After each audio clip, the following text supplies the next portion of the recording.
Welcome to the Mental Mastery Show, where your host, Max Wigan, interviews world-leading experts from sports, business, and psychology on what it takes to unleash your potential and master your mind. Let the show begin. Welcome back to another episode of Mental Mastery, where today I'm so excited to talk to former professional golfer Thane Marcus Ringler.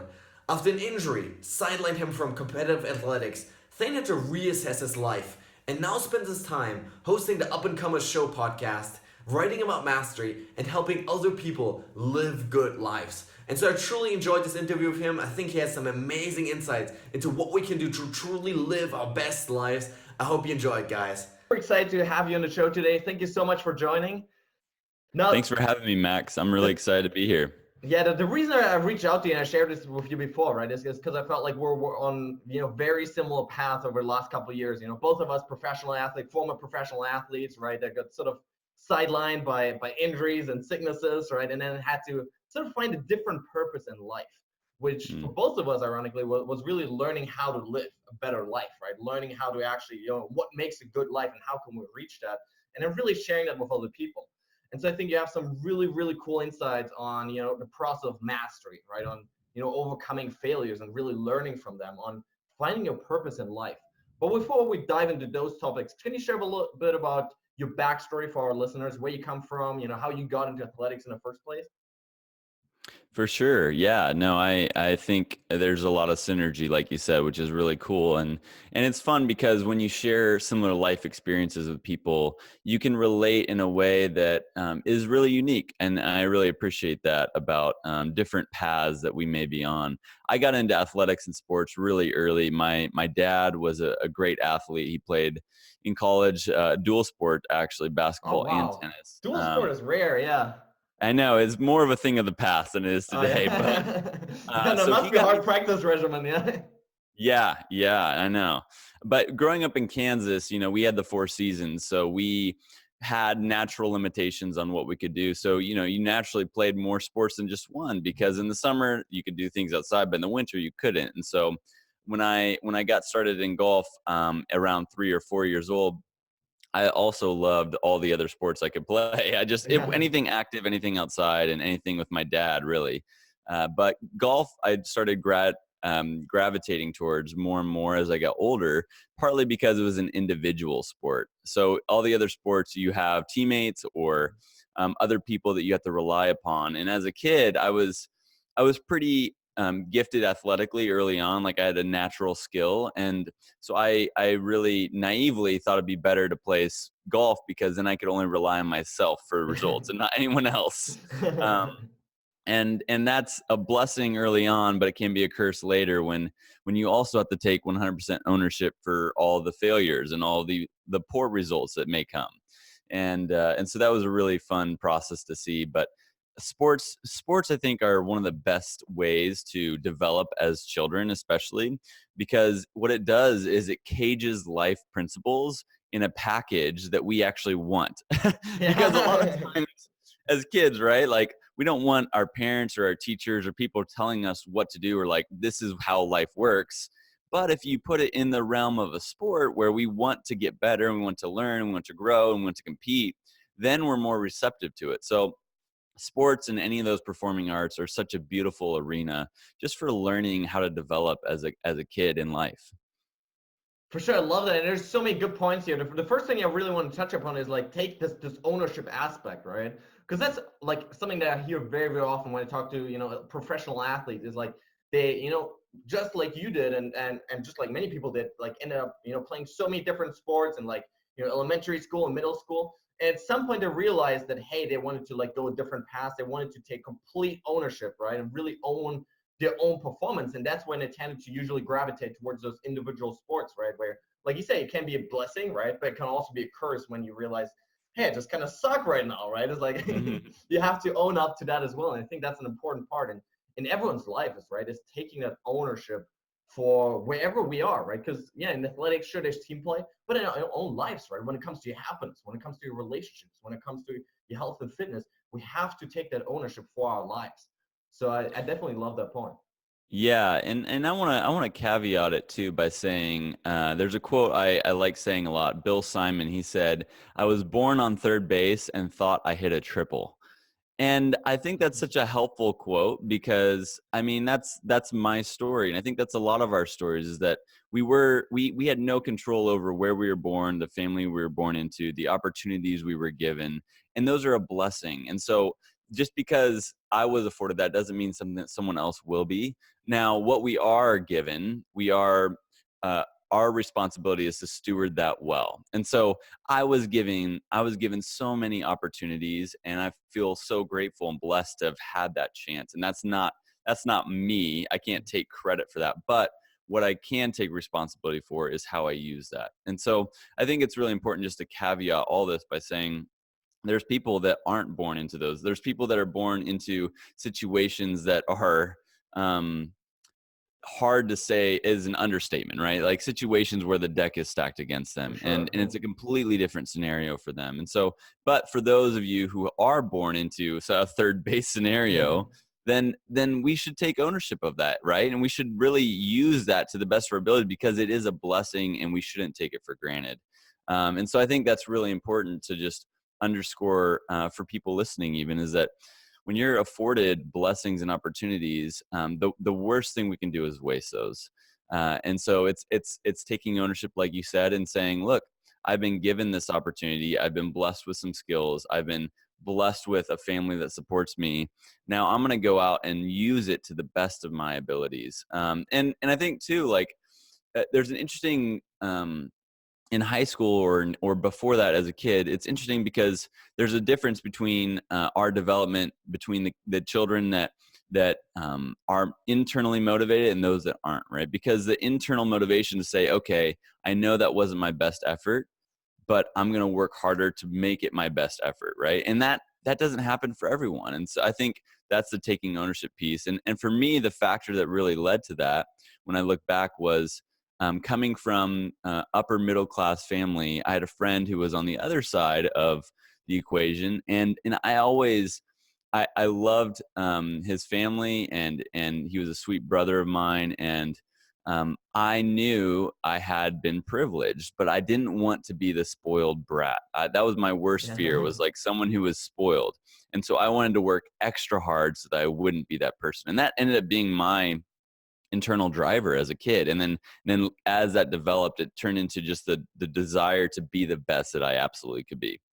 Yeah, I love that. I think that's such an important point, that especially when you're given those gifts, quote unquote, right? Especially when you're given those easy or good circumstances, good health, good looks, smartness, whatever it is, right? That like you actually make use of that rather than just Mm, taking things for granted, right? And just kind of like going on with life. It's so important, I think, to really appreciate what you've been given, even if it's not mm, as much as like someone else, right? I think that's part of the other side of the equation, right? Is like people always look at social media nowadays, and they're like, oh my gosh, but I don't have like those millions, right? mm-hmm. But you can always have it Yeah, worse than where you're currently at. yeah, comparison is really the thief of joy in a lot of ways, and especially when we apply it broadly. I love James Clear recently said that comparison is unhelpful when applied broadly, but helpful when applied narrowly. So if we're comparing like the way we hit a golf shot compared to someone else, that could be helpful. But if we compare our status or our relationship or our XYZ compared to a broader swath, that's not helpful. Like that's not a Yeah, you can worthy only lose. comparison. Yeah. No, important point. Now let's go back to golf. So you said you started at 3 years old, right? So when was the first time that you're like, okay, I want to do this like professionally? Like when did you really decide, okay, I'm gonna commit like all out to this? Yeah, well, it was pretty late in the game actually. So Yeah. I was one of the better junior golfers growing up in Kansas, and I knew I had good talent and good skill, and was doing well in the junior golf circuit during those years. And then when we got into high school, that continued to see the trajectory and having success. And I remember my dad. He was the one that first started talking about, Thane, if you keep working at it, you may be able to play professionally one day. Wow. And Yeah. and I was such a realist that I was like, yeah, that'd be sweet, but I don't want to get too far ahead of myself. Okay. So you were like, so your dad was sort of implanting the seed, but you're like stepping back, like. Yeah, I didn't want to be, part of it was my fear of failure is like, Mm. I didn't want to have these high hopes and be let down by not reaching them. And so I think it was more fear-based than actual like wisdom. But nonetheless, it wasn't until about halfway through college when I started really thinking about, okay, I'm still on this trajectory. I still have a lot of affirmations from others that this is a good chance. And now I need to start considering it seriously. And then my end of my junior year in college was when I finally decided I'm going to commit to this and I'm really going to pursue it. And spent my senior year in college creating a business plan to form a business around myself as a professional golfer, and was able to raise investment from sponsors. God blessed me with 11 sponsors, and was Wow. able to turn professional right after graduating college. So that was kind of the journey for me. Wow, that's amazing. So you mentioned before that sports are oftentimes a great metaphor for life because they teach us all these different lessons. So what are some of those lessons that you've learned over your whole career on really perspectives on life? Yeah, I mean, I think it's endless in the game of golf, right? One of my favorite quotes is, "You in golf, you have to play the ball where it lies," and that's the same as true in life, right? Like you can't, you have to play the cards that you've been dealt. You have to live in light of where you're at. You can't change the circumstances, and anytime we try to, we end up hurting ourselves. So it's a beautiful game because we do have to take full ownership of all results, and you can't let down your guard. You can't settle for less.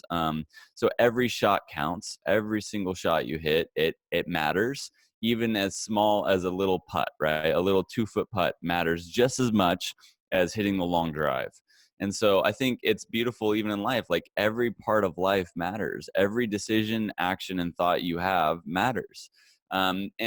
And it's also, I think one of the other things that's so beautiful is that um, it, it's a game that really requires you to know yourself and know yourself well, because when you develop a high enough level of skill in golf, it becomes 95% in your head, 95% mental. And so it comes down to a battle against your mind. And when you're standing over a golf shot, say it's a tee shot and there's water on the right, if you see this water on the right side of the fairway and you go into this shot thinking, okay, Thane, don't hit it in the water. That's where you're going to hit the ball. You're going to hit it in the water, right? And so it's things like that to where you have to understand that a negative affirmation is going to lead to the thing that you don't want. And so then we have to change our mind and our thoughts, which is way harder than changing a golf swing. Changing your thought process is a completely different thing, because now I have to say, okay, that's not a helpful thought. What is a helpful thought? Okay, I see the water over there. I don't want to hit there. Great. This is what I'm going to do. I'm going to hit the ball at this tree with a little draw that's going to end here, and it's going to feel like this. And now I'm going to reproduce this feeling that I've already created. And that's a positive affirmation. That's a focus on what you want to happen versus what you don't want to happen. And we need that in life so much, right? Because whether it be something we're writing, a conversation we're having, a sales pitch we're giving, it doesn't matter what it is in life. If you go into it thinking, I really don't want to miss this opportunity, I really don't want to lose this job, I really don't want to fail in this conversation, we're gonna miss the mark. We're not gonna fulfill our ability in that. We have to go in with the confidence, knowing that, look, this is what I know, this is who I am, and I'm comfortable with that, and I'm going to do the best that I can in this situation. So those are just a small taste of like the plethora of things that we learn even in the game of golf that just is so parallel to life. For sure, those are such important lessons, and really what it reminds me of is this process of focusing on mastery of just every single shot rather than the end result, right? Because like you mentioned, if you focus on the end result, right, of like the ball isn't lying the perfect way, right, and you get like so caught up in that it's not perfect, I might lose, am I gonna win, lose, whatever.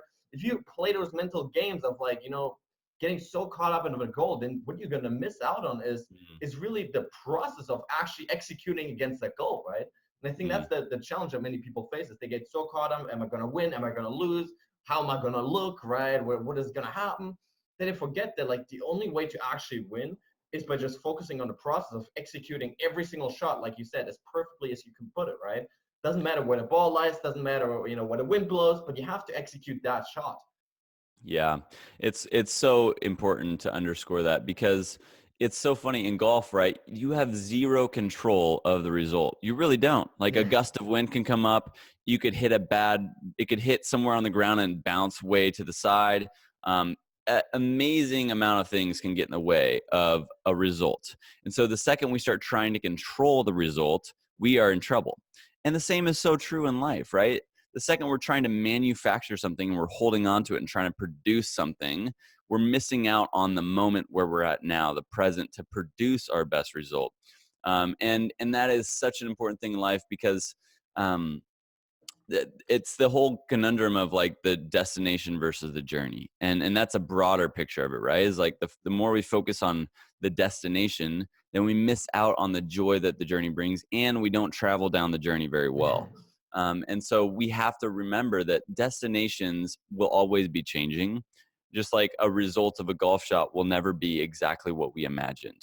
And so we have to give ourselves grace to be like, great, that's okay, because where I'm at right now, I don't know the future. And what I think the future should be isn't accurate because it's going to be different in a year or 5 years or 10 years or even one day. And so we have to let go of control of the destination and embrace the journey, like you're talking about, in the process of becoming, but also know that I just wrote a blog post recently or a podcast episode on the difference between destination and direction. Because if we can understand that the destination isn't as important as the direction we're going, right? And so if we can focus on how can I see myself clearly now, and how can I evaluate where I'm best gifted, and then how can I pick a direction in light of that leads to a future that I can imagine now but will be changing. And I think that's a lot more helpful than trying to figure everything out in the moment, just as much as it's way more helpful to think about the right mechanics and the right mindset in the golf shot versus the right result. Oh, that's so important because so many people that I talk to, they want this perfect, clear end result in their mind, right? And oftentimes, like I see people, when they, want to get started with running or they want to, do this new project, they always want to have things figured out like perfectly 100%, right? Have the perfect training shoe, have the perfect diet plan, have the perfect train, like all of this stuff, right? But really what it takes is just moving in the right direction usually. It's just doing anything that moves you forward in the direction you want to go, right? So in running, it's just like, hey, go out and run, right? And it's as simple as that oftentimes. And I think that's where people, really get stuck at, is just like trying to be perfect rather than just make progress in the direction, like you say, that you want to go. Yeah, no, and I mean, I'm just as guilty as anyone else of this. I think everyone who has a desire to be great at whatever they do is going to fall prey to this. So we all do, and we have to remind ourselves over and over again. And I think the distinction that's really helpful that I've thought about a lot is the difference between practice and performance. So in golf, right, when there's a different mode of thinking that you have to switch between. So in golf, when I'm in practice mode, I need to be extra hard on myself. I need to be extra critical. I need to hold myself to a standard that I probably can't even reach, because that is going to make me better, right? When you go to the gym, you want to lift weight that you don't know you can lift. It's heavier than you think you can. Same with the golf course. Like I'm doing drills and making shots that are beyond my ability so that I get better.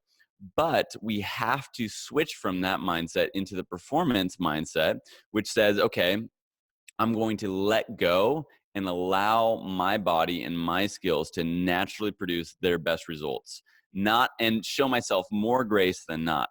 I'm going to hold myself to a high standard, but be really gracious and forgiving of myself, because the second I start beating myself up in performance, then I'm hurting myself even more.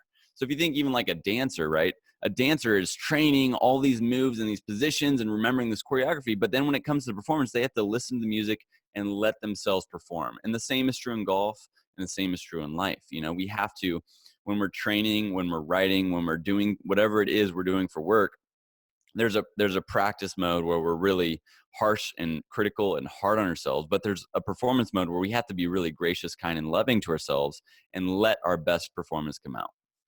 That's such a great point. I really love how you put that, because I think, especially for expert performers in any field, right? Like you mentioned, dancing, golf, doesn't matter what it is, right? Once people have reached a certain amount of like expertise, the performance comes on a sort of unconscious level, right? Like you get into flow and you don't actually think about, okay, how do I, use the golf swing, right? You don't actually think about those things anymore when you're actually in flow and you're actually performing, right? And I think Mm-hmm. that the only thing that can interfere with that is when we start having those doubts and those fears and those, negative self-critical thoughts of like, oh, this sucked. Like, why is the ball not there, right? Instead of there. And like that's how we mess ourselves up, right? But sometimes I think it's just about trusting in the process that we've already put in, trusting in the hundreds and thousands of hours that we've already put in to reach the level that we're at, right? And then just letting go, like you say, and just letting the performance sort of flow from that. I think Yeah, super cool no, point. that underscores why it's so important to be prepared. Like preparation is everything. Because if you Oh do yeah. the work to be prepared, then you can let yourself be free to perform.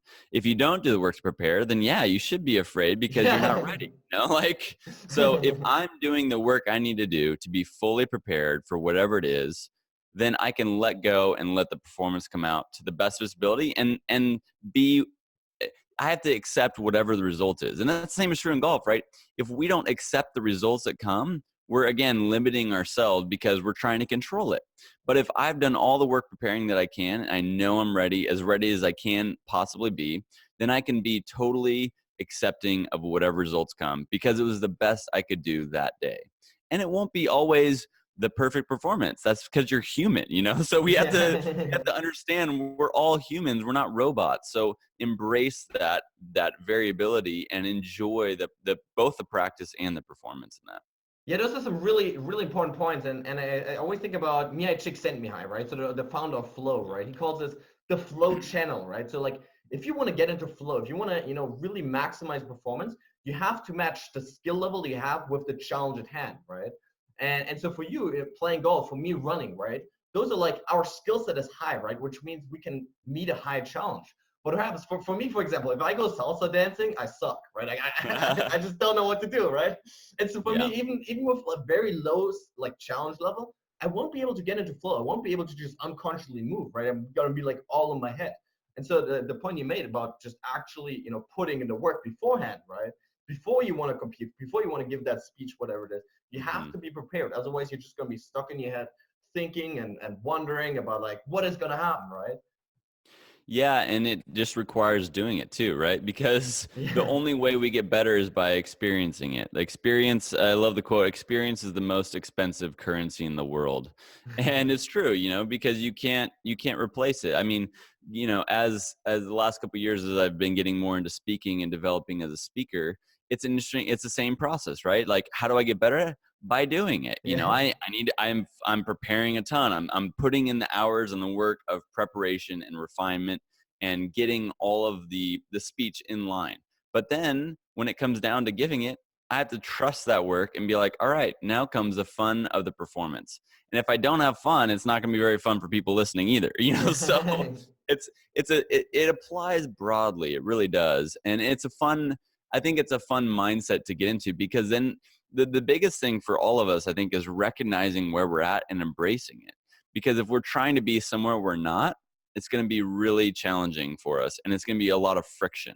So the more that we can see where we're at and which mode we're in, whether it's practice performance, the better we can embrace that role and really lean into it with presence. And I think that will really unlock a lot of freedom for people and joy in both stages or both phases. Yeah, for sure. And I think that brings us to another point, which is really sort of finding a right balance between learning, through experience, like you said, and learning from other people. And I know you do a lot of learning, right? You study a lot of the grades. So how do you balance usually, like, really experiencing things yourself versus just, taking those lessons, taking those failures from other people and sort of, using them for your own life? Yeah, well, it's foolish to try and learn from your own mistakes and not from the mistakes of others. Yeah. So, we need to learn from everyone and we can learn from everyone. Now, I will say that there is different seasons in this too. So the way I broke it down in the book that I thought might be helpful is that this kind of rudimentary form of development from simplicity, complexity, simplicity. And it's saying that mastery is simplicity on the far side of complexity. And that's when you've waded through the complexities of any field, any practice, and you've learned from all these different people in all these different ways. And then you start honing in on the simple, refined truth or way that best fits you and your wiring and your giftings for the right situation at the right time. That's kind of the far side simplicity that's similar to mastery. And to get there, we have to go through the development process of one, like this first stage simplicity of learning the fundamentals. We have Yeah. to learn the building blocks, the foundation to build off of, the things that are core components of any, whatever field it is. Once we get past the fundamentals of the simplicity stage in the early on, then we get into the complexity phase, which is where we learn the depths and the breadth of any field. There's endless things to learn about anything, right? So now we're learning from as many people as we can. We're having as much input, as many mentors, teachers, bosses, helping guide us in the universal principles, the things that are universally or generally true for this trade or this work. And these are systems that they've already created because they know it works and they've experienced it. So we get to learn and benefit from their experience. But there comes a point in time where once we've learned enough from those general or universal principles, enough people have mentored us or taught us or helped us grow in a specific field, there comes a point in time where we have to shift. We have to shift from universal principles to individual principles. And what that means is we have to start saying, okay, I've learned these that are generally true for this field and I've experienced the benefit from it. But now I need to know for me and how I'm created, gifted, and called, how can I be, what principles out of those universal ones can I pick to maximize my benefit for this role? And that is the shift that helps us start turning the corner into that more mastery phase. And that requires self-awareness. And that's why I think self-awareness is one of the most important things that we can develop as humans. Because if you can't self-observe, you won't be able to self-correct or self-direct you. So Yeah. we have to be able to see ourselves well, understand ourselves well, so we know once we've learned enough breadth and depth within any field, then we can start pinpointing the things that will produce our best results for the world's greatest good. Well, I love that breakdown that you just gave from really simplicity to complexity again to simplicity, because I think it's such a valuable way to really look at mastery and developing that in our own lives. And then I found it in my own life, it's the exact same thing, right? And what I also found is like the confidence changes over time, right? And oftentimes in weird ways. So what I found is that you're in the beginning, oftentimes you're even almost overconfident, because when you're in that simplistic state, you don't even know like how much is out there in the universe, right? You don't even know how much there is to learn. So when I started personal development, I didn't know all of these different things, all of these different studies, all of these different teachers. There's so much stuff, right? And as you move into complexity, what I found oftentimes, and what I hear from people all the time, is like you get so overwhelmed and you feel like you actually don't know anything, because you realize how big the universe actually is, right? And once you start to sort of bring together all those different strings, right, and you start to connect them into like this huge spider web, that's when you can start, like you said, bringing it back to simplicity again, bringing it back to your own life. So I really love that, really that process as you put it. Yeah, I think what you just mentioned on confidence is actually really good too, because confidence early on is kind of a false confidence, Yeah. right? It's a naive confidence that we've got it down when we really don't, or we don't understand it fully. Then we get into the complexity phase where we lose all confidence, right? We're Yeah. like, I don't know anything. But the refined confidence then on the other side is a humble confidence of saying, I know what I know, but I know what I don't know. And that's so important to know what you don't know. I remember I judged a pitch competition at a collegiate entrepreneur conference last year. And the thing that struck me about it was what I cared about most in listening to those students' pitches was, did they know what they didn't know? Because Yeah. when they're pretending to know something they don't know, it's very clear. But if they're honest with themselves about what they don't know, that's the type of person I want to work with, because that means we can go somewhere. That means we can move, because Mhm. you're aware enough to know what you don't know. I think that's a really important skill for all of us. Oh, for sure. I think it's really, it's a starting point of learning, right? It's first of all figure out what are the pieces that I don't know yet, right? And so it's really about sort of getting over the arrogance of pretending like you know everything, right? And I think that's something that people really struggle with, is just they feel like everyone else has figured out life, right? Just because oftentimes people are in this state where like they just don't know anything, right? And so like they seem so confident, and then people look at them like, oh my gosh, this person is so confident, they have like everything figured out. But the reality is that they're not even getting started, right? They're not even like figuring out what they don't know yet, right? So there's this cool thing called Dunning-Kruger effect, right? So there's been actually studies on this, right? And Dunning-Kruger effect is basically like this this U-shaped curve, right? Which looks at confidence. So like you mentioned, right? When people start out, right, at simplicity, when they're just, beginning to start, their confidence is the highest actually, right? Because they just don't know what they don't know yet, right? And then as you go through complexity, right, confidence just plummets, right? And you feel like I'm a total idiot, right? I don't know anything, right? And then as you develop that master and you go back to simplicity again, then confidence raises again. And I think it's important to just understand that like that's the natural process, and that if confidence plummets and you feel like you just don't know stuff, that's a natural part of that. Yeah, and I think the other thing to mention too is that we are all in that journey together. There's no human that's Yeah. exempt from that, just as much as you and I are, Max. So we are all a part of that process with everyone who's listening, and I think it's a cycle that repeats over and over again in life. It's never full arrival. It's only arrival at a new point, and then we begin again anew. And so we never fully arrive, and we never stop growing. I love the quote, forward progress is not a finished process. Yeah. And so that's the beauty of hope. The hope is that we can always keep moving forward. We can always keep growing. And that's my goal is I want to be a lifelong learner. I don't want to be just a first half of life learner. Right. And then just stop. Yeah. Yeah. No, I love that you mentioned those transitions in life, right? Because that's where I was gonna go next with your big transition from competitive professional athlete to now having to figure out what else to do, right? So what was the moment like for you, if you don't mind sharing, when you realized your golf career was over, and did you struggle like finding out, hey, what should I do next? What did that look like for you? Yeah, I think it's terrifying for most people, including myself. And it was 20 plus years of my life spent playing this game called Yeah. golf, and to have this career come to a close. I had an injury the last year and a half, a muscle strain in my left rhomboid in my back, and it repeated about 5 times over a year and a half. Sure. Yeah. And so that process was really challenging, frustrating, and confusing. I didn't know how to solve it. I didn't know if I'd be able to play pain-free golf. I didn't know what the future held or in any way. So it was scary. It was hard, and I ended up taking about 2 to 3 months at the end of that period to really try to figure it out, try to discern what is it that God has for me. Was it golf, or was it something else? And so through praying, through seeking counsel, through meditating and just thinking on it and sitting with it, and I really came to this question that helped me gain clarity. And actually I use the question a lot now with even the coaching work I do. And it's this question, who have I been created, equipped, and called to be? And as Love I that. sat with this question, and just to break the question down a little bit, I think this question is really powerful because it has 3 different components of it. Created is, okay, what are the natural giftings and talents that you've been given with from birth? Like you're naturally better at these things because of you're just born with them, genetics, inheritance, whatever.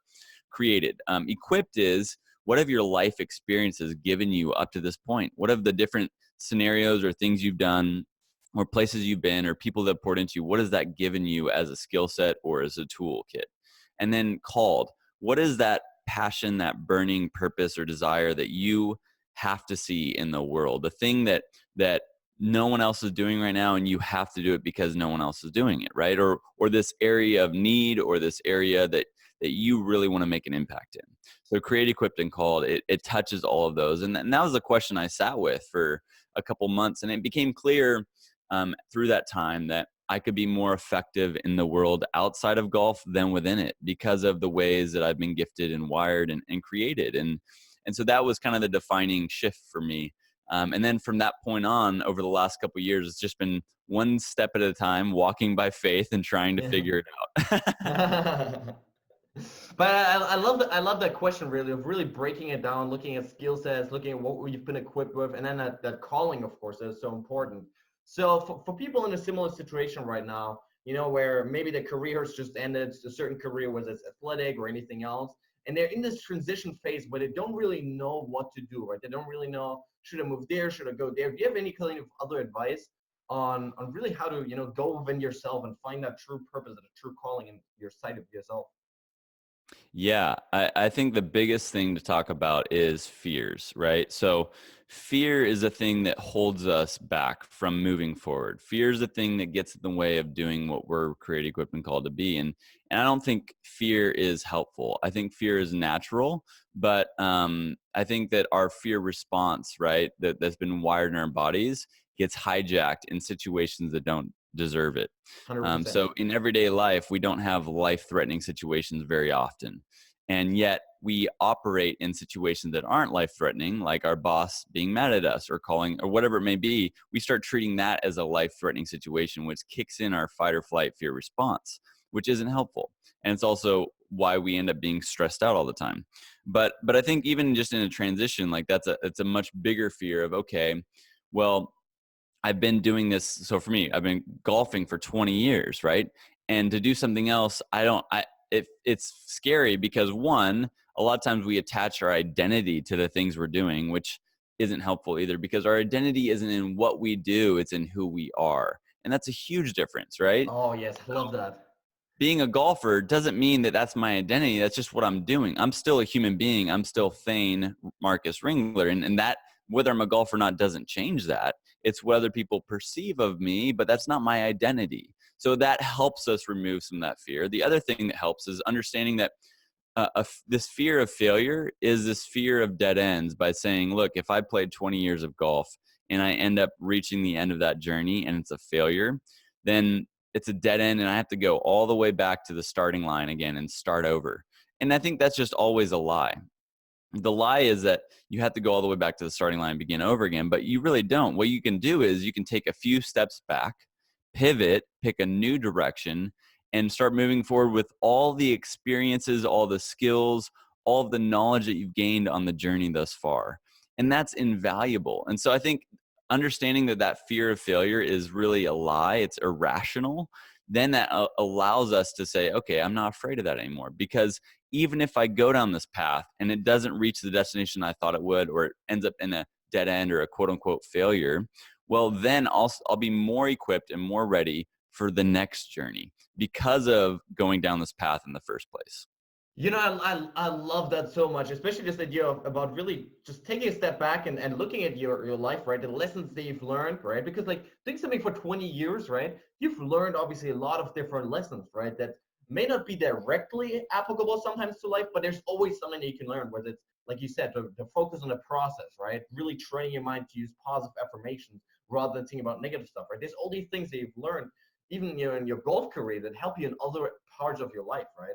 And so I think it's so important to, especially as things like that, athletic careers come to an end, to just realize that, hey, this wasn't a waste of time, even if, at the end of it, I look at it as a sort of a quote unquote failure because I didn't achieve that big goal, right? And so that is something that also been, such a huge part of my life. It's just, recognizing that, hey, athletic career is basically over. Like, what do you do now, right?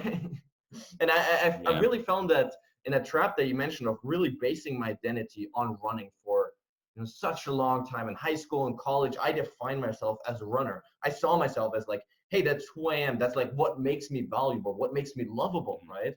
And then once that breaks away, once you get injured, once you get sick, once like things don't work out the way you do, what happens is you feel like crap, right? You're like, oh my gosh, I'm like worthless human being because I'm not running as fast as like I made up in my mind I wanted to run, right? It's like Yeah. thinking about it now, it seems utterly stupid, but that's the point where I was at in my life. And so I love that point that you're making, the really distinction between what you do and who you are, because what you do, people can take that away. Circumstances, life can take that away, right? But who you are, the person that you've developed, your thinking, your belief systems, your positivity, the joy that you bring to the world, no one can take that away. And I think that's so important for people to realize. Yeah, yeah, and I'm a Christian, so the worldview I operate off of is more Bible based. But I think one of the things that's really helpful from that, regardless of your religion or beliefs, I think the way that God frames it in the Bible is that human beings are two things. One, we're created in the image of God, is what He says. It means every human has worth and value, regardless of where you live, what you look like, what's behind or in front of your name. You have value. Doesn't matter if you're living on the streets or if you're driving a car that's worth more than, a house next to Yeah. it. You have the same value as a human. And then the other thing he says that we're all sinners, we're all fallen. No one's better than the rest of us. We all fall short. So in that viewpoint, it's everyone's worthy and everyone's unworthy. And that means Yeah. everyone's on the same plane. And I love that because look, if we can see every human being as just that, as the same as every other human being, now there's other values we put on top of that, but at a core fundamental level of identity, you are a human being, which means you have worth and value that no one can take away. And I think that's one of the most helpful concepts for us to realize. And then the practice of this identity, I think it's totally natural and normal because I was in the same boat as you, right? For us to assume what we do as our identity, because the culture and the world preaches that. And if you look at it, everyone praises you for those things. So we start associating identity with them. So it's a natural thing that's going to happen for all of us. So there comes a point in time when we have to recognize it and start changing the lie with the truth of replacing what the world or the culture or the people around us are telling us with what we actually know fundamentally to be true, which then frees us up to do whatever it is that we need to do in the moment. And I think that freeing is that freeing process is a really special thing, but it's hard. I think it's really important to realize that it's hard to change that mindset and that way of thinking, and it's going to take time. And so Yeah. we have to know it's not an overnight thing, right? For sure, that's an important point. I think what also helps with that is really getting clear on like what are the positive qualities in myself that no one can take away, right?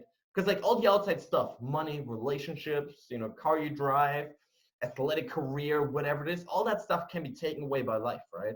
But like who you are as a person, the positivity, the joy, the mindset that you bring to the world, no one can take that away. And so what I found is that like you're really basing your self-worth on those qualities that no one can take away rather than things that like, it's just like bomb gone with a heartbeat, right? If you base that, like make that the center of your universe, it's just actually becoming a good person, treating other people nicely, all that stuff. No one can take that away, right? That actually makes it feel like you're someone that's actually having a positive impact on life. Yeah. Yeah. And to be human, I think, is to be relational. Like Yeah. humans are wired to be relational. And so what it means to be a good human often is to be good at loving others, which means to prefer someone else. It means to prefer someone over yourself in a moment. And really it's sacrificing the moment for the future too. It's this delayed gratification of saying, I'm going to be a part of something bigger than me. I feel a part of something bigger than just what I want or what I'm doing, because that's what brings us joy and fulfillment, is saying, okay, life is more than just me. It's about us. It's we. So how do we collectively produce human flourishing for as many people as possible, right? And that means I need to lean into all that I've been created, equipped, and called to be, just as much as you do, Max, and everyone listening, because that's what's going to produce the most flourishing for all of humanity and produce the best love for one another. And I think that's a really inspiring idea to latch onto, because then every morning has purpose. Every morning I wake up on purpose, on mission, and I need to go kill the day because this is my calling and I'm a part of something bigger than myself. And I think we all long for that.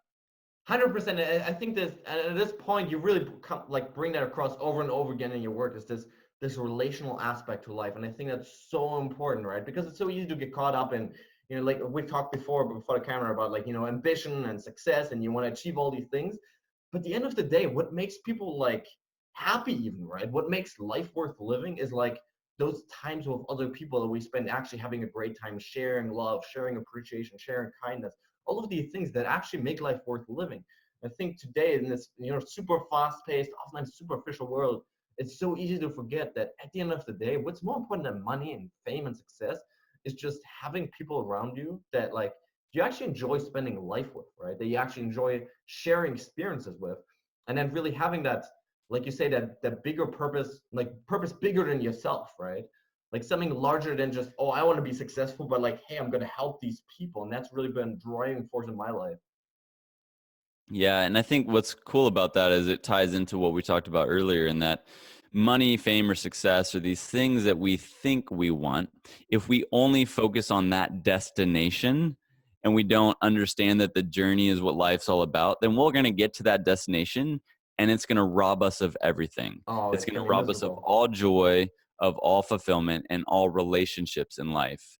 And the beauty of it is, okay, if we understand that that isn't the destination is actually the journey. And what's in the journey is the people along the way and the relationships we have and what we get to do now. Then if we do get to whatever that destination is that we had thought we want, then it's actually going to be helpful for us and for others and not destructive for us and for others. And I think that understanding that focus, that the journey is the destination, that the journey is the beauty in life, and that is the dance that we get to do in life, that's what allows whatever destination to be helpful for us and for others. Yeah, such an important point. I think part of it is also starting with the end in mind. So really figuring out like what am I really after, right? Because people aren't necessarily, I think, after money or success. They're after like what it makes out of them or how it makes them feel, right? The thing at the end of the day, like what every human being strives for is happiness, however you define it, right? Whether it's fulfillment or just feeling good about yourself. I think in anything we do, whether it's making money, being successful, famous, you know, helping other people, whatever it is, we always want to feel happy, right? And I think the struggle is when we think that we need to find happiness in these long-term outside things rather than just being like, okay, relationships right now can make me happy. Like I don't have to wait for 10 years to be successful in this career to be happy. I can be happy by just working with other people, collaborating, right? Which is really, big part of your work is just collaborating with people, sharing your message, right? Helping other people thrive. And that brings me happiness in the moment rather than having to wait for it for like 10 years from now. Yeah, it's so true. I mean, it's so funny. Like the joys in life that I get is a cup of coffee, Yeah. or a walk through my neighborhood and looking at the birds and the trees and enjoying the moment. Right? It's getting a good workout in. It's going and catching up with a friend over dinner. It's these are things that are so attainable and simple, Yeah. and those are the richest things in life. We get so complex and complicated with all the business and all the opportunities and all the activities and all the things we can own or do, but really it's just the being part, right? We're human beings, we're not human doings. So if we can understand that what really brings that richness in life is being, is the presence of really embracing the fullness of what life gives us now, both the good and the bad, because there's plenty of valleys just as much as there's mountaintops. Life is going to suck a lot more than it's going to be great. And so if we can understand that both are beautiful and they have blessings within that, and that presence is what unlocks the richness, then I think we can really have a better journey. I think it's a more companionable journey. For sure, I love that. So, just the other day I was talking to this guy called Derek Fitzgerald. He was a guy, just average, normal guy, and with 30 years he was, diagnosed with cancer, had, chemotherapy for years, then heart failure for 7 years, right? For overall 10 years, he was basically dying every single day. He went to bed not knowing if he was going to wake up the next day again, right? And the thing that he shared with me is like, when I asked like, how do you keep going, right? He's like, imagine having a crystal ball that's going to tell you in 24 hours you're going to die. What do you do? Like, do you, go in your bed, hide under your covers, roll on a blanket, right, and just try to disappear from the world and forget everything? Or do you go out and just actually enjoy every single moment, the sunrise, right, when the birds tweeting in the sky and taking a walk and meeting your friends and your family and your loved ones and actually doing all of those things? And I think that's exactly the part you're speaking to, is like human beings, right? It's actually being like that every single day and taking time every day to actually just enjoy the process of living, right? Ask yourself, how can I be happy today rather than always just looking at, the future? Yeah, it's huge. It really is huge. And, death is inescapable by every human. Yeah. And so we can live with the end in mind always. And that's the end for all humans. And so in light of that, how can I really maximize the now? How can I really live into the fullness of where I am and what I've been given? Because that is a gift. Life is a gift. It is not gain. So how do we use that gift well? Yeah, I love that. Absolutely. Now, talk to me about mastery, because this is something that I'm really fascinated by. And usually when I talk to people, your age, our age, right, it's like, it's not a topic that people oftentimes discuss. People most of our age, they like talk about parties or like, what do you do on the weekends, right? But very few people actually dive so deep like you did into really the pursuit of mastery and what it takes to be great. So can you share a little bit about, what really is so fascinating about it for you, what mastery means? And sort of what's the process of actually attaining mastery in our chosen profession? Yeah, it is a fascinating thing, and it's a very hard thing to attain and really is never fully attainable. But I think what is attainable is individual levels of mastery, right? It's what is the best that I can do in this Yeah. realm or this field. And I think that's what's really helpful and important to focus on. You know, what's interesting is that there's another book by Robert Greene on mastery Oh that's yes. really good.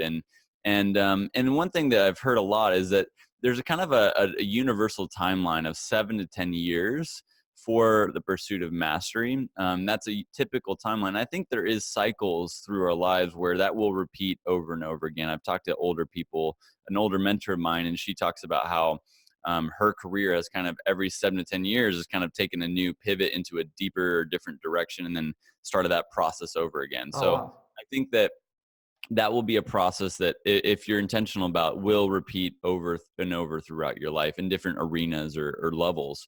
And I think understanding that helps us then be like, okay, where am I at in the process and how can I really lean into that place that I'm in? And I think for me, coming out of golf, I had reached a level of individual mastery in that realm, not my best, but a taste of it, and spent enough time in it to really experience that. And once I got to that depth, now I was able to pivot and apply that depth to a broader range of subjects. Now it's a breadth now, and so now I find myself kind of moving back into maybe a new depth pursuit. So now what is the thing that I'm going to try and get another level of mastery in this new cycle? And so I think understanding that there's cycles to it is really helpful for people, and then understanding that it is a long process. It's not an overnight thing. It never is, and it will produce richness and fullness that can be applied broadly, not just narrowly. I think that's a fear in trying to pursue a depth in anything, right? Of niching down into one Mhm. thing and getting really good at one thing. There's this fear that we're limiting ourselves, and I don't think that's ever the case, because the principles and the things we learn from that narrow deep dive will then can be applied in a broad way that's still really helpful. Yeah, I love that. And you know, it remind me of the story. I was a couple weeks ago interviewing Dr. Gary Latham, who for the last 50 years now has been one of like the leading researchers in the world on goal pursuit and motivation, right? For 50 years, he's like 75 now, right? And what he shared with me was, it really blew me away, right? Because what he shared with me is like, even to this day, when he writes a paper, right? And he's like one of the most well-known like researchers in the world, right? But when he writes a paper that he wants to submit to a journal, what he does is he sends that paper to all his friends and all of his like super esteemed colleagues, right? And he literally asks them to tear down the paper, right? He literally asks them, break it down, find everything that sucks about it, right? And that really blew me away, because this is a guy that's like, he spent literally 50 years at the forefront of a field, and to this day he humbles himself to say, okay, I don't know it all yet, right? I'm not, even though I'm like one of the best in the world, but I'm not yet perfect. And so to this day, he humbles himself to just ask for advice. And I think that that speaks to what you just said, is like there's different circles, right? Where like you can always Mm. learn new things and always dive a little bit deeper. And it's also a never ending process, right? Until the day you die, there's going to be ways to improve and to pivot and to find better ways of expressing yourself and expressing that art within you. Yeah, it's huge. And I think that that's the beauty of it too, is that even like in the coaching work I do with individuals, that the two things that I always say that people that we can't get on our own is objectivity and accountability. And so even the example you just gave with the doctor is like, look, he understands that he can't be purely objective by himself. So even though he has amassed all this knowledge and this experience and this amazing depth, he knows that there's still some blind spots or some holes in his thinking. And so he wants to gain that pure objectivity that he can find by inviting others to critique and to um, expose the holes in his thinking.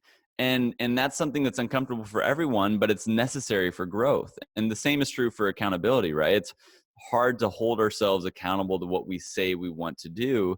And that's why getting other people to help us be committed to that is an important practice in life, just as much as the gaining of objectivity. Yeah, for sure. And I think it speaks to the collaboration aspect that you mentioned before again, right? It's like the only way to really thrive and to really maximize your potential is having people around you that are willing to honestly tell you the truth and be like, okay, this sucks, right? And like, hey, this is how you can improve, right? So having coaches, having mentors, having, just accountability partners, teammates, whatever it is that actually will tell you the truth and tell you how to get to the next level. And I think that's so important.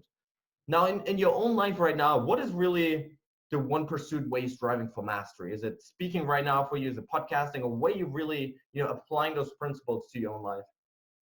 Yeah, right now it's been a pretty broad range. So it is in speaking, it's in coaching, and it's in writing. I still write for my blog a couple times a month, and have been pushing my book and haven't started on the next one yet. But I plan to write my whole life, so that's a fun practice. But those are kind of the broad range, and the podcast is also a big part of that. And so this next season, over the next couple months, is going to be where the broad range starts narrowing down. And I've been patient with it because I want to not leave the season I'm in too Mhm. soon. I think it's important to see things through well. And so for me, it was really pushing this book well and seeing that through. And I just finished the audiobook a few months ago. So still pushing that out and I'm getting to share the messages that are within that. But what's to come is going to be a new deep dive, and that's still there's a lot of ideas, but it's still being discerned and decided upon, and I'm excited for whatever that is. But I've been really enjoying there's a lot of tension when you're trying to move 5 or 6 balls forward in life. Mhm. It's a very broad range, and you can't move as fast, so it's a lot slower progress, but it is a beautiful place, and I've really learned so much from holding the tension of these Yeah. 6 things that I'm moving forward. And so I appreciate what the season is teaching me, but I'm also excited for the next. Yeah, for sure. And I love this really structured process, right? Of going from sort of general and global to really then specific diving deep into like one certain area of expertise, right? Which I think is really critical then if you really want to amass that mastery piece in your life. Mm, So definitely yeah, love that. definitely. Now, Yeah, thanks. now on the show, we always love to celebrate failures as stepping stone to success. So do you have in your own life a favorite failure, something that actually taught you a lesson and then helped you actually become a better version of yourself? Man, I have a lot. One of them that comes to mind right away is when I was younger, I was snowboarding my freshman year in high school during basketball season. And I remember I had a bunch of my friends come join for a church ski trip. And, when you have your friends around, you got to show them how much of a Got to show baller the you are skills. on. Yeah. What's up? And so it's like the first time going through the park, and I was like, all right, I'm gonna show them the ropes, and going a little bit too fast and hit this step up jump where I overshoot the landing by a good 10 feet, land in the flats. It kicks me forward, and I end up breaking my wrist and had to put Oh pins in shoot. it. And it was a long process, but that is one of those failures. It's like, wow, it the the the the testosterone and the ability to try to prove yourself to others, it usually never works out well. And Yeah. later that year, the one that I think is a more powerful lesson was actually my freshman year when I got back into golf after I had healed from the injury. My high school coach put me into a JV tournament to get my feet wet again. And I was one of the better players on the team, so I'd be varsity, but this is a start. And so I get out there and I'm playing this JV golf tournament in Kansas in March. In Kansas in March is not great for golf. And this tournament, it's 45 degrees, the wind is blowing Whoa. 40 miles an hour, and it's miserable. Um, so we get out there, and the course we're playing at, it's a shotgun start, so everyone starts on different holes. And the hole that we started on was just far enough from the clubhouse that we had to walk for at least a mile, but not far enough to take a cart to. We didn't get shuttled out to, we had to walk to it. I'll It was say to number walk the whole way. So once we play the 17 holes, we come back to hole number 1. And hole number 1 was our last hole, and we had walked forever to get there. It was, again, freezing cold. None of us were playing very good. It was blowing 4 miles an hour. It was a brutal day. So me and my playing competitors, which are from 3 different teams, we're standing there on the tee box, and we have a decision to make. Are we going to A, play the hole, which means we walk down the entire hole, play it, and then walk all the way back, and then walk another half mile back in the clubhouse? Or are we going to give ourselves a score, pat ourselves on the back, and walk in? No way. And that day, I chose the easier path. We chose to give ourselves pars and walk in. And I'll never forget it because I had never felt worse about placing 7th in a JV golf tournament. It wasn't something I deserved because I just cheated my way to 7th place. And it was a horrible feeling. And I think that's one of the most powerful lessons that I still take to me with me today, is that we always will be tempted to take the easier path in life. We always will. But the easier path never leads us to where we want to go. We must be committed to taking the harder path, to making powerful choices, because that's what leads to powerful change. And powerful change is what creates a lasting impact. And so if we want to live lives of impact, we must commit to making powerful choices, which means we take the longer path. Usually we take the longer road, the harder path, and we don't settle for just taking the shortcut. And I think that's one of my favorite failures that I still think of quite a bit today. Yeah, thanks for sharing that. I think that's a really valuable lesson for every one of us, right? And so usually the way I conceptualize happiness in my own life is like when I lie down in bed at night, right? I close my eyes and there's nothing else out there to distract me. I'm just like alone by my thoughts. Like how I feel about myself when I'm by myself in that moment is sort of the way that I judge my life. And I think that's really what he's speaking to is, right? Like you may have all the, external success or like cheating or whatever else, right? But if then you go home and you close your eyes and you're ready to go to sleep and you realize like, I didn't really deserve this. Like this isn't really me. This isn't really like how I'm supposed to live, right? This isn't really how I'm supposed to show up. I think that really like it drains our energy. It drains the joy that we have within us, right? So I think it's important to make a decision to align with our values there. Yeah.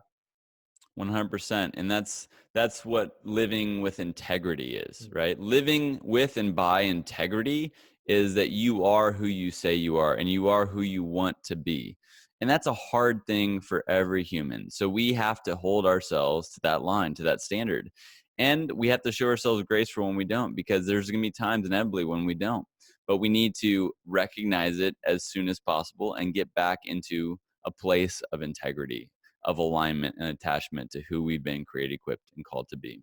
Yeah, for sure. And I think it's really just, like you said, it's this process of striving towards it rather than some end result, right? Like we're never going to be perfect. We're never going to be, have everything figured out and have all the right rituals and the right routines in place and do things exactly the way we said we're going to do, right?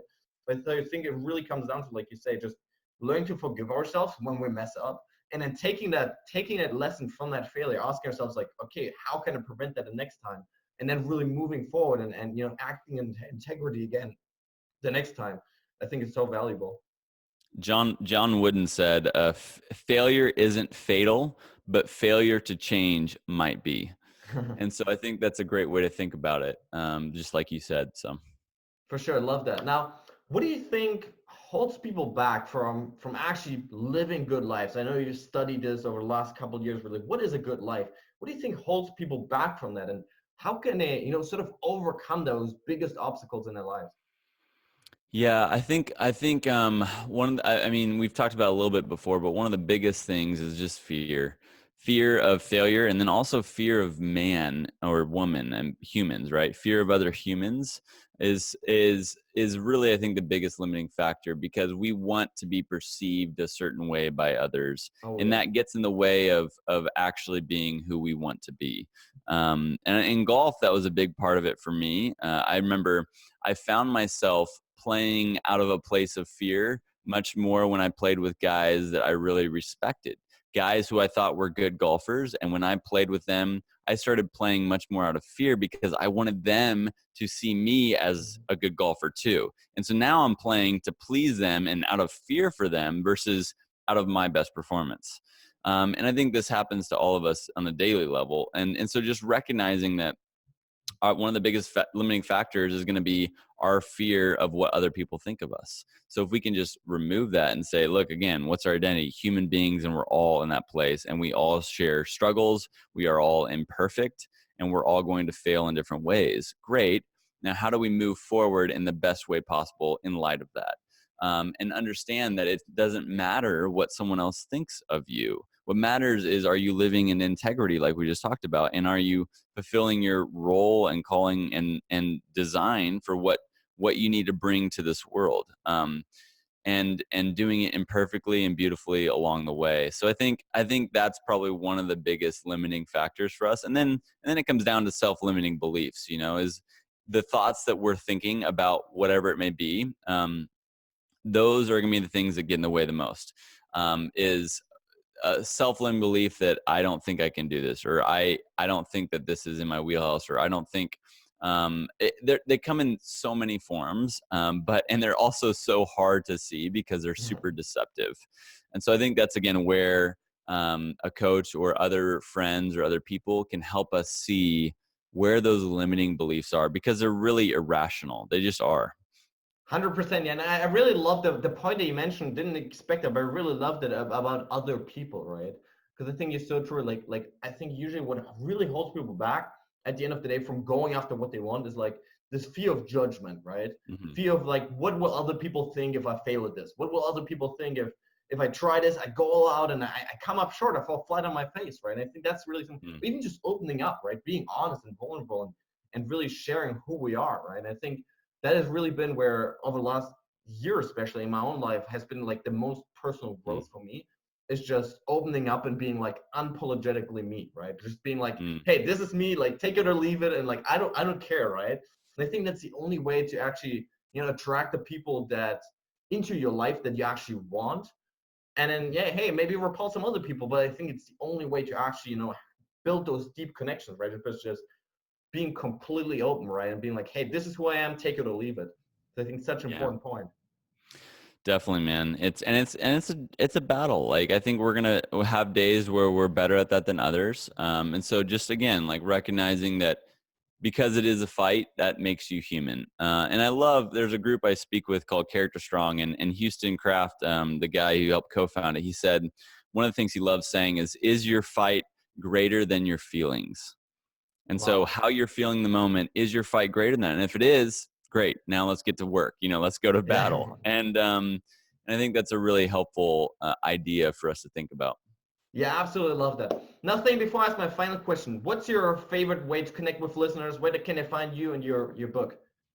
Yeah, so I've my HQ for all that I do is thanemarcus.com is my website. I'm on the socials at Thane Marcus. Instagram's probably the most active, but yeah, I would love to have people reach out on there and check out some of the work I'm doing. My book's available there or on Amazon or any book selling platform. It's called From Here to There, a quarter life perspective on the path to mastery. So would love for them to check that out. Cool. I'll put up the links to that. Now, final question. What does mental mastery mean to you? Mental mastery to me means that you're able to see yourself for who you are and live in light of that to the fullness of who you feel created, equipped, and called to be. And I think that will produce the change that we wish to see and wish to be in the world. Because if we want to see change in the world, then we have to be the change we want to see in the world. And that doesn't happen overnight. It happens by committing to that process for years on end and making the baby steps that are needed to walk by faith towards greatness. Well, I really loved it. Hey, thanks so much. I really appreciate it. That was so good. Thanks, Max. A lot of fun, and appreciate you having me on. Thanks for listening to Mental Mastery with your host, Max Weigand. If you liked the show, please make sure to subscribe and check out maxweigand.com for one-on-one coaching and other life-changing resources. Until next time.